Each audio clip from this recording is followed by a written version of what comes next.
नमस्कार साथियों, स्वागत करता हूं आपके अपने channel easy learn and high target पे। दोस्तों, मैं हूं विकास कुमार। आज के इस सेशन में चर्चा करने के लिए आए हैं स्ट्रेंथ ऑफ मटेरियल के most important MCQ question with detail answer. तो चलिए वीडियो स्टार्ट करते हैं। यदि आप हमारे चैनल पर पहली बार आए हैं, कृपया हमारे चैनल को सब्सक्राइब कीजिए और हाँ, अपने तमाम दोस्तों के साथ शेयर करना बिल्कुल ना भूलें। Question is for which material the Poisson's ratio is more than unity. Option A is steel, copper, aluminium and none of the above. So Poisson's ratio जो लाई करता है वो 0 to 0.5 के बीच में रहता है। किसी भी मटेरियल के पोजेंस रेशियो जो है मोर देन 1 नहीं होता है। So right answer is option D. हम नेक्स्ट क्वेश्चन की ओर बढ़ते हैं। नेक्स्ट क्वेश्चन इज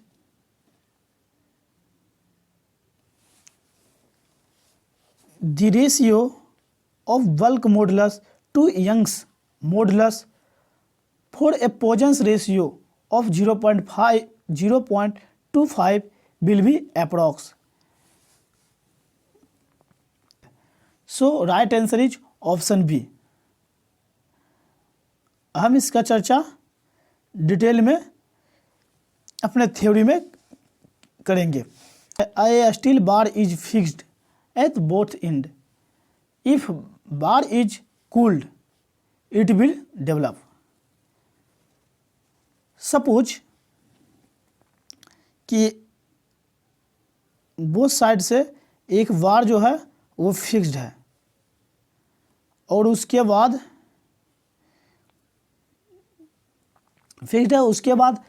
यदि यहाँ पे कूलिंग होता है तो ये क्या होगा, ये सिकुड़ जाएगा। यानी इसमें जब ये सिकुड़ेगा तो इसमें क्या होगा कि टेंसाइल स्ट्रेस डेवलप हो जाएगा, मतलब इसका जो है लेंथ जो है डिक्रीज करने लगेगा। सो ये मतलब टेंसाइल स्ट्रेस हो जाएगा। यदि इन केस इसमें हीट प्रोड्यूस हो, हीटिंग यदि दिया जाए तो इसमें क्या होगा, इसमें कंप्रेसिव स्ट्रेस डेवलप हो जाएगा। सो आई होप कि आपको हमारी बात समझ में आ गई होगी।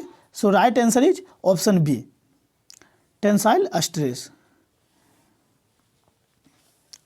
हम नेक्स्ट क्वेश्चन की ओर बढ़ते हैं। नेक्स्ट क्वेश्चन कहता है द रिलेशन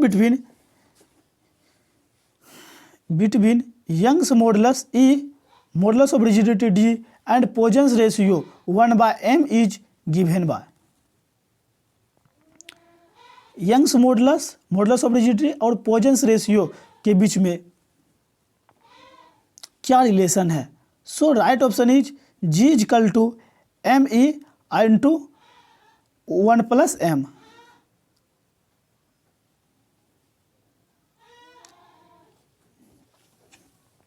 हम नेक्स्ट क्वेश्चन की ओर बढ़ते हैं।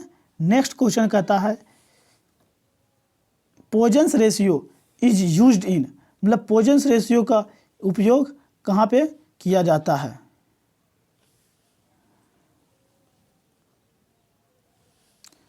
Option A is 1 dimensional body, 2 dimensional body, 3 dimensional body या both. So right option is option number D, both 2 and 3 dimensional body. सो कह सकते हैं कि पोजेंस रेशियो का जो उपयोग होता है वो 2 डायमेंशनल और 3 डायमेंशनल दोनों के लिए किया जाता है। Next question, the stress induce in a body when suddenly supplied load dot is the stress induce when the same load is applied gradually.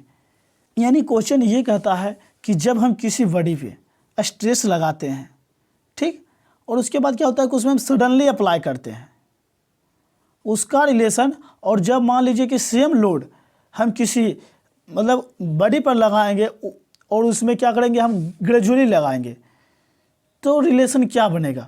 So right answer क्या होगा कि ट्वाइस हो जाता है,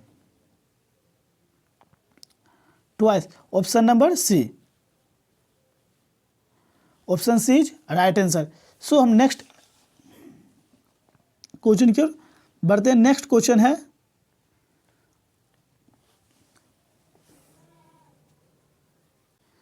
the rate of change of bending moment is equal to,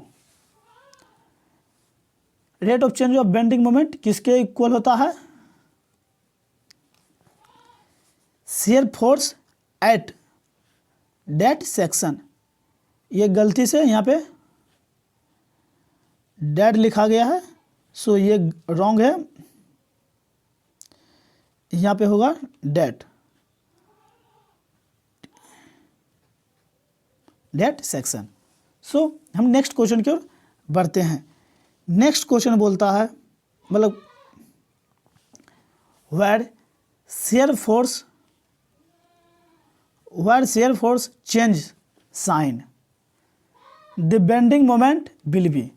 जब shear force जो होता है वो अपना साइन यदि चेंज करता है तो बेंडिंग मोमेंट क्या होगा, बेंडिंग मोमेंट मैक्सिमम होगा। हमने अपने वीडियो में shear force and bending moment का एक स्पेशल प्लेलिस्ट बना दिया है, उसमें आप जाइएगा तो उससे आपको भली भांति क्लियर हो जाएगा।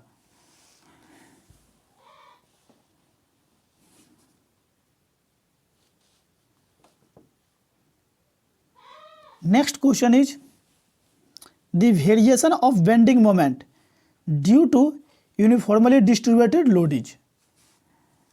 बेंडिंग मोमेंट में जब वेरिएशन होता है किसके कारण, यूनिफॉर्मली डिस्ट्रीब्यूटेड लोड के कारण, तो उसका नेचर कैसा होता है। तो हम कह सकते हैं ऑप्शन 1 ए जो है uniform in nature, linear in nature, parabolic in nature and D is hyperbolic in nature. So right option is option number C, parabolic in nature. Principal plane are those plane on which, मतलब principal plane कौन सा होता है, मतलब option A कहता है normal stress is either maximum और minimum, tangential stress is 0, both A and B, and D option D कहता है none of the above. So जैसे कि प्रिंसिपल प्लेन का डिफिनेशन ही कहता है कि वैसा प्लेन जिसका जो स्ट्रेस होता है या तो उसका मतलब उस प्लेन का नॉर्मल स्ट्रेस जो होगा हुआ या तो वो मिनिमम होगा या तो मैक्सिमम होगा, और उस पर क्या होगा, टेंजेंशियल स्ट्रेस 0 लगना चाहिए, टाउ जो होगा उस पर 0 एक्ट करता है। So option C is right answer, both A and B.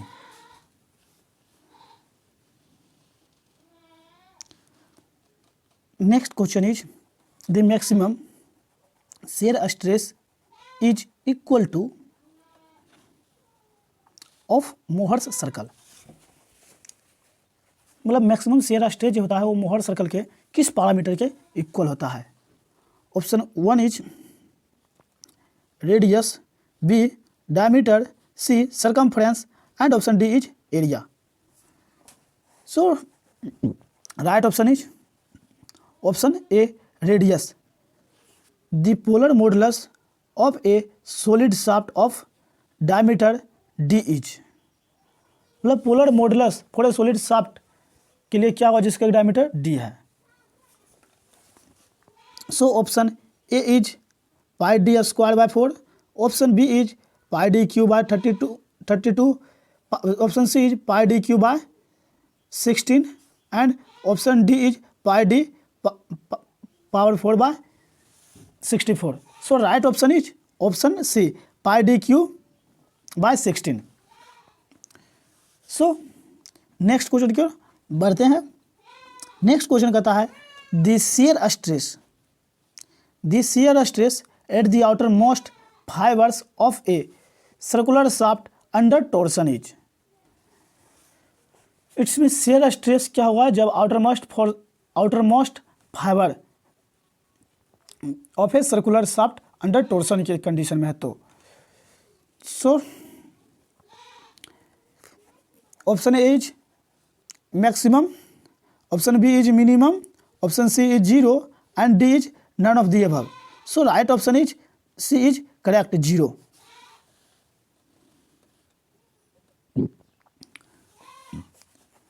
Question number 14 torsional rigidity of a solid circular shaft of a diameter d is proportional to। Option A is d, option B is 1/d square, option C is d4 और option D is d पे power square. So right option is option C d पे power 4। So I goes to next question. Next question is this section modulus of a circular section about an axis through its center of gravity is।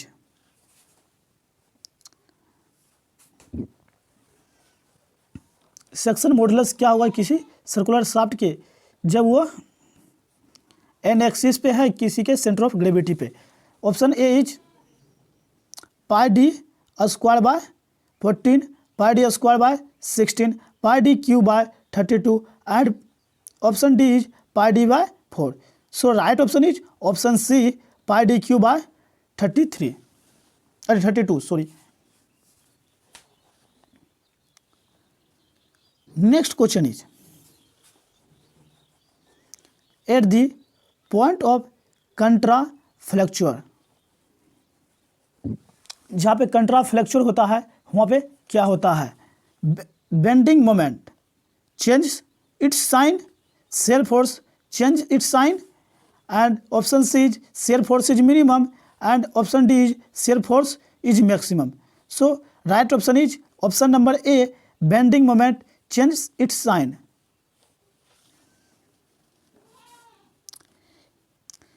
Next question is the design of thin cylinder cell is based on।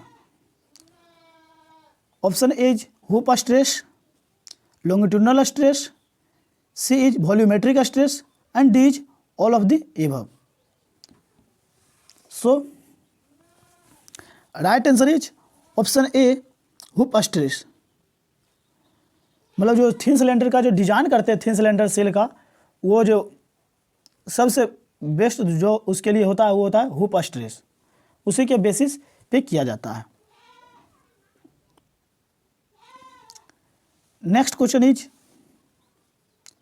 The moment of inertia of an area will be list about, मतलब moment of area जो होगा sorry moment of inertia of an area किसके about list होगा? First one is horizontal axis, second option is vertical axis and C is central axis and D is none of the above। So right answer is option C। मतलब moment of inertia जो होगा वो किसी area का वो सबसे कम होगा किसके अथी में अबाउट में सेंट्रल एक्सिस के, क्योंकि मोमेंट ऑफ इनर्टिया जब भी लिया जाता है तो वो सेंट्रल एक्सिस के अलोंग ही लिया जाता है।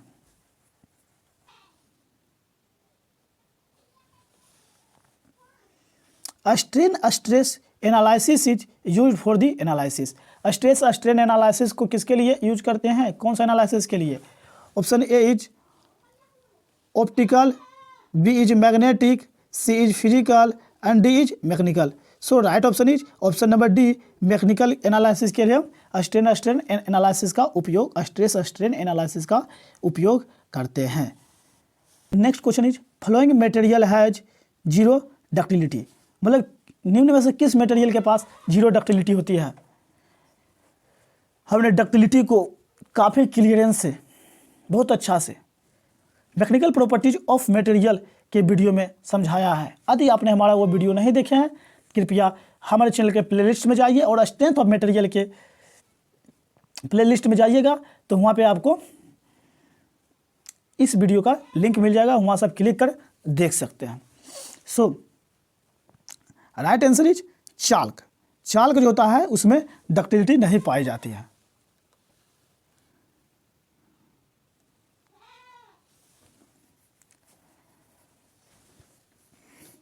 Next question is limiting value of Poisson's ratio are.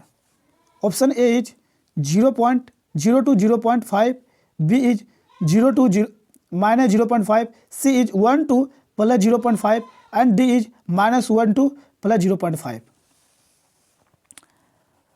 Right option is option A 0 to 0.5। Next question is strain energy store in, मतलब स्ट्रेन एनर्जी जो होता है वो कहाँ पे स्टोर रहता है। So option A is beam, column, spring and all of the above. So right answer is option C spring. Strain energy जो होता है वो स्ट्रेन एनर्जी जो होता है वो स्टोर होता है स्प्रिंग में होता है। Next question is variation of bending moment due to uniformly distributed load is. Option A is cubic law, parabolic law, linear law and uniform law. So right option is option number B, parabolic law.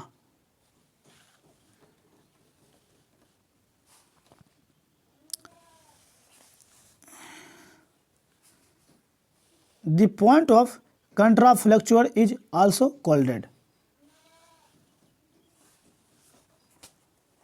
Option A is point of inflection, a virtual hinge, either of above or none of the above.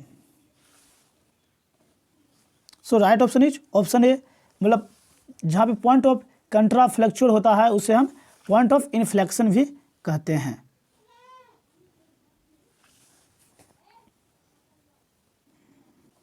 Next question is which of the following forms the basis of rigid body and strength of material. मतलब किसके basis पे rigid body और strength material का हम पढ़ाई करते हैं या उसके फॉर्म को बनाते हैं। So first one is centroid, option B is centre of gravity, option D is moment of inertia and D is none of the above. So right option is option C moment of inertia, मतलब moment of inertia के forms the basis of rigid body और strength of material. Next question is the moment of inertia of an area about an axis which is in a plane perpendicular to the area is called. So right option is polar moment of inertia.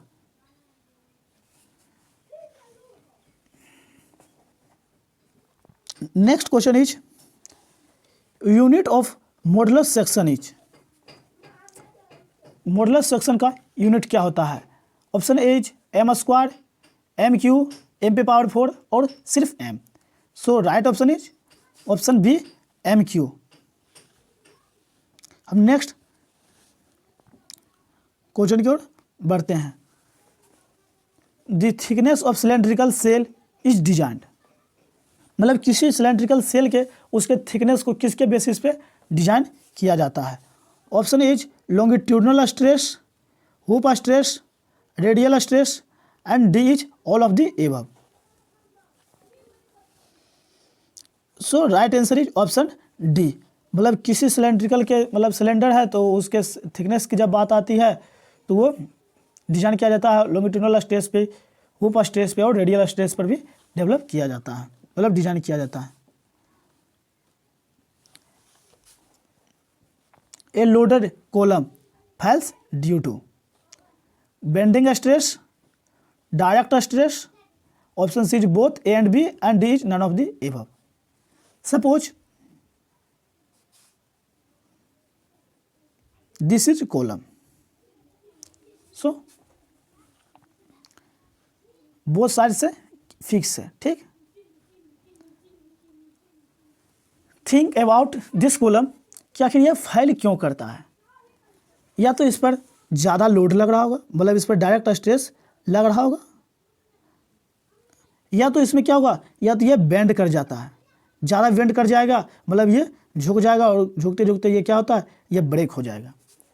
तो हम समझ गए कि मतलब इसके fail होने के दो कारण हैं। पहला कारण है बेंडिंग स्ट्रेस, या और दूसरा कारण जो है वो डायरेक्ट स्ट्रेस है। So right option is option C, right as both A and B. Next question is columns are designed to take. First one is tensile load, second option is shear load, and D is compressive load, and D is none of the above. So right option is compressive load. Column का जो main रूप से design होता है वह compressive load को झेलता है। कंप्रेसिव का मतलब समझ रहे होंगे कि जिसमें क्या होता है, लेंथ इंक्रीज कर जाता है। सो ऑब्वियसली बात है, हम पिछले क्वेश्चन में डिस्कस किए थे कि जब किसी पर हम डायरेक्ट स्ट्रेस लगाएंगे तो वो क्या होता है, सपोज कीजिए कि एक कॉलम है, ठीक, ये कॉलम है और यहाँ पे क्या होगा, यदि ये बेंड कर जाता है, ठीक, और या मानिए इस पर डायरेक्ट स्ट्रेस लगने के कारण ये बेंड कर जाता है। तो जब ये बेंड कर जाएगा तो क्या होगा कि इसका ये मानिए यहाँ हो जाएगा, तो इससे क्या होगा कि इसकी लेंथ इंक्रीज हो जाएगी। सो हम कह सकते हैं कि इस पर कंप्रेसिव लोड लगने के कारण ये क्या होता है, बेंड हो जाता है।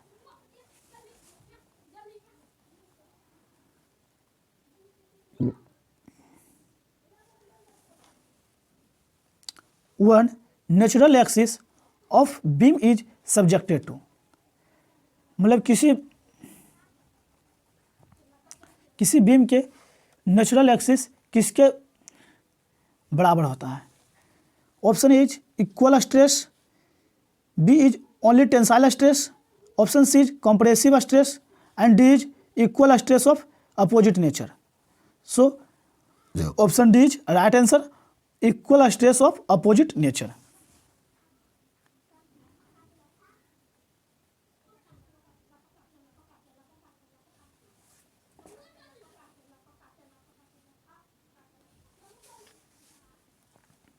Next question is in pure bending there will be no stresses, मतलब प्योर बेंडिंग में कौन सा स्ट्रेस नहीं लगता है। So option A is compressive stress, option B is tensile stress, option C is shearing stress, and D is none of the above. So right answer is option C shearing stress, मतलब pure bending में shearing stress नहीं लगता, मतलब वो allow ही नहीं है shearing stress. Next question is on the plane of maximum shear there are, option A is normal stress, option B is bending stress, option C is buckling stress, and D is none of the above. So right answer is option A normal stress। जब maximum stress की बात आती है तो normal stress act करता है।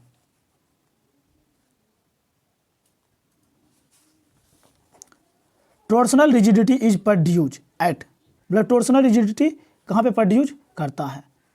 Option A polar moment of inertia and modulus of rigidity, option B polar moment of inertia and modulus of elasticity, option C is both A and B, and option D is none of the above. So right answer is torsional rigidity होता है वो कहाँ पे produce करता है, polar moment of inertia and modulus of rigidity पे। So next question is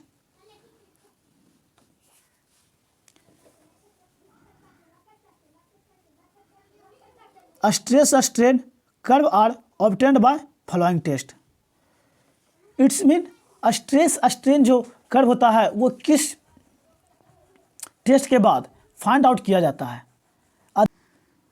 next one is Poisson's ratio for aluminium is, मतलब aluminium का पोजेंस रेशियो कितना होता है। Option A is 0.33%, 0.41%, option C 0.2%, and D is 0.1%। So right option is option B 0.41%। Next pressure vessel vessels are made of, मतलब pressure vessel जो होता है वो किसके बना होता है? Non ferrous material, sheet metal, cast iron. So right option is option D, all of the above.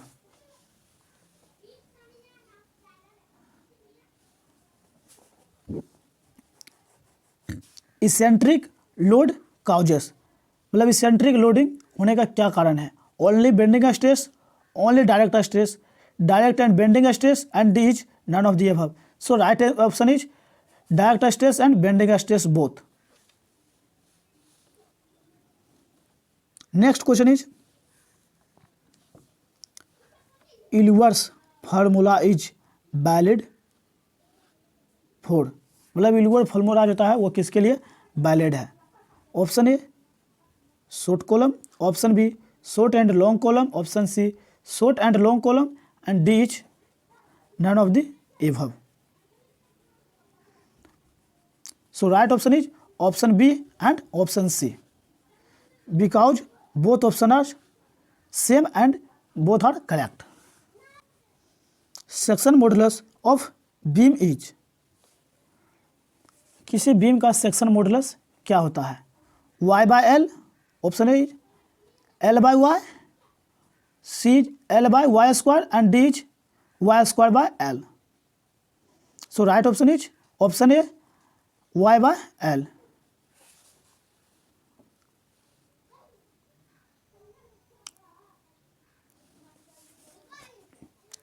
Share stress on principal plane is, मतलब प्रिंसिपल प्लेन पे शेयर स्ट्रेस कितना होता है?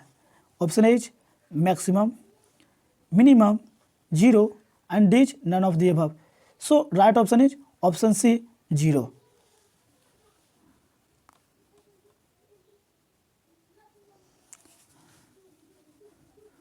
मोहर circle is use to determine the compound stresses. Option A is graphically, B is analytically, C is physically, and D is all of the above. So right option is option A graphically, graph के द्वारा हम मोहर circle के use करके हम compound stress को find करते हैं। Thanks for watching. इस वीडियो को बनाने में हमारा प्रयास रहा है कि एरर और मिस्टेक को दूर किया जाए। यदि फिर भी कोई मिस्टेक रह गया हो तो उसके लिए आई एम सॉरी। आपको यदि हमारा वीडियो पसंद आया तो कृपया हमारे वीडियो को लाइक कीजिए और हाँ अपने तमाम दोस्तों के साथ शेयर करना बिल्कुल ना भूलें। Thank you. मिलते हैं आपसे एक नए वीडियो के साथ।